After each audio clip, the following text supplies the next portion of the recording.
这个是 Kato 里面的音效，那这个是我在用的编曲软体，比如说这是捡到道具的音效，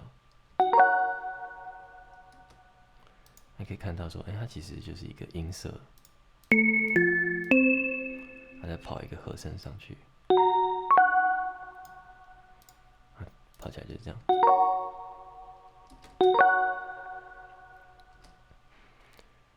那这边这个是解开谜题的音效，这就复杂一点了。那这边有一个是低频，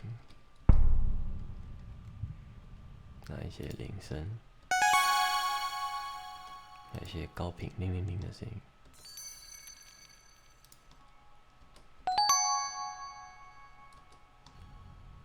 那合起来就是这样。那这边有另外一个谜题的音效，给大家听听看。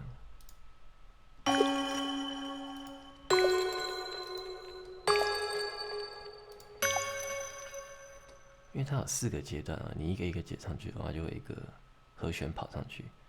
那这个谜题它也有可能你4个同时解开，那同时触发就变成这样，就很爽快这样。那这边它不只是有一些乐器的声音，它还有一些像这个像水声，就有一点质感在。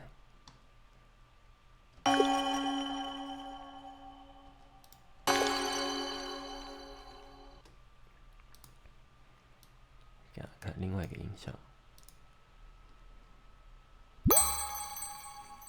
这是捡到关键道具的音效。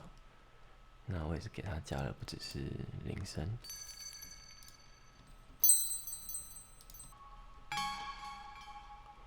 我还给它加了一些像这个 blue 的声音，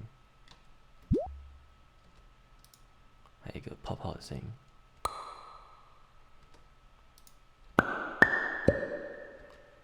还一样有3个，你连续拿的话就会一次触发。